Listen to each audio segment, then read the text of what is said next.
This video provides an example, which is the radiation transfer between two gray plates to elaborate why surface brightness being used to calculate radiation exchange is a preferred method. I'll show you the method that we will not continue to use, that's radiation tracking in the first step, and then explore the surface brightness method. And as marked here in green, let me pick the laser pointer, it's marked here in green, that will be the method of choice. Let's first start with radiation tracking. We consider two objects, object 1, object 2, and we will now do some ray tracing. So we track the emission from object 1, and in the moment just that one ray, how this continues to bounce forth and back here. The two plates are parallel, they are infinitely large. We'll see this is used to get rid of view factor, so that's just a simplification. So now we have the emission, we have a first absorption and a reflection. We have here a second absorption and reflection, a third absorption and reflection, and so on and so forth. And again, that's just one single ray that comes from object 1. And of course we can draw the same thing for object 2. We will later on just use a symmetry assumption and write down the same stuff for object 2. So here we have it inverts again, what I just said, and let's now move forward to do some calculation. We have temperature, absorptivity, reflectivity, transmissivity be defined for both. They are non-transparent, so transmissivity is 0. Kirchhoff's law is valid, so alpha equals epsilon. Rho, which is 1 minus alpha, then becomes 1 minus epsilon. Now the emission of surface 1, that's epsilon 1 times sigma T1 by the power of 4. This is going to be absorbed here, first absorption, so in 2, so that's alpha 2 times what comes. This is being reflected, so the refraction is rho 2 times what is coming. Second absorption is alpha 1 times what is coming on. We have a reflection and so on. You notice that there is always epsilon 1 sigma T1 by the power of 4, and the prefactors tell us how often it was reflected or absorbed. So we can write this here into that formula, and you notice that because of alpha equal epsilon, we always get here for this we get an epsilon 2.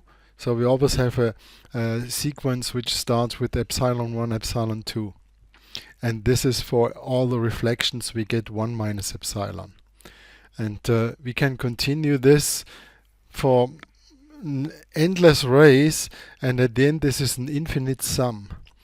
And I'm not drawing and writing it down for emission from 2. You have to believe me that it is symmetrical, and that the only thing that is changing, these two integers are swapped, and I have a T2 by the power of 4. The rest will remain the same. So the balance, the radiation exchange between plate 1 and 2 is then view factor from 1 to 2, q dot 1 to 2 minus view factor from 2 to 1 times q dot 2 to 1. As I said, the plates are infinitely large, so we can put a 1 for the view factors, don't have to worry there. And now can we realize, let me use a pen here and get the laser pointer away.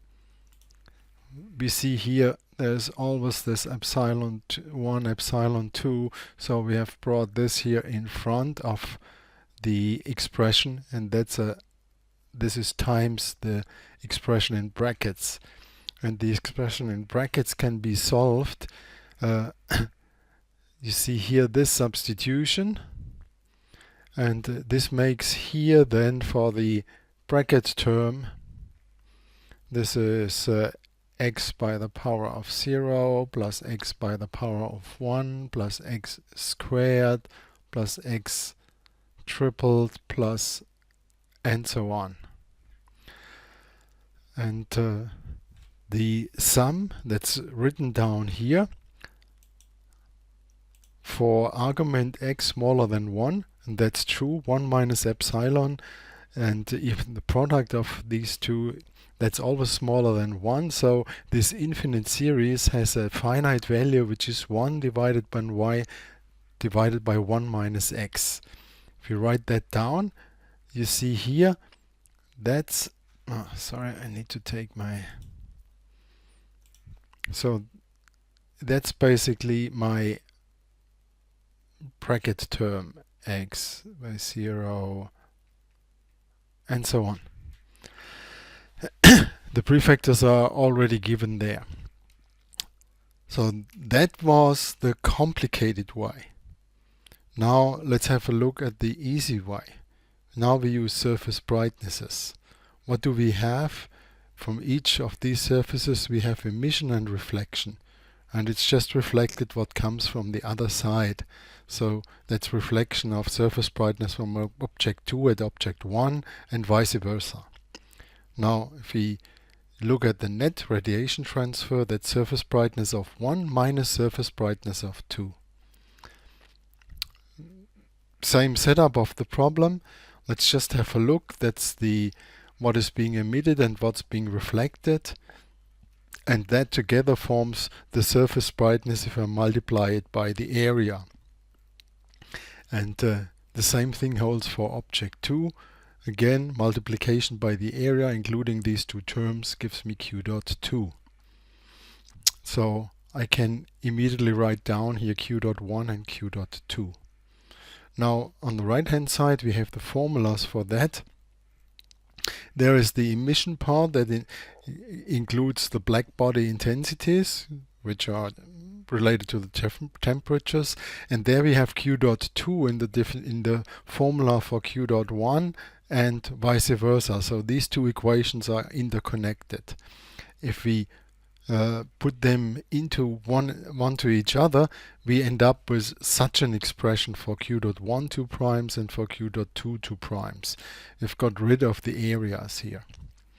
Now if we continue and look then at the net exchange, this is q dot 1 minus q dot 2 as just shown before. Because the areas are the same, I can live here with area specific values, and if I do this difference, then I have the same denominator here, and in the nominator this expression goes away against this one here, so I can cancel the one against this, I can cancel this one against that, and at the end I get this expression. It's the product of the two emissivitives times the difference of the black body radiation divided by this expression for which contains the emissivities. And this is, compared to ray tracing, much less effort, and it's much more straightforward. The only difficulty here is contained by the fact that here this q dot 1 is included in here, and this q dot 2 is included there. So we have basically kind of this being crossly interwoven. Now let's move forward.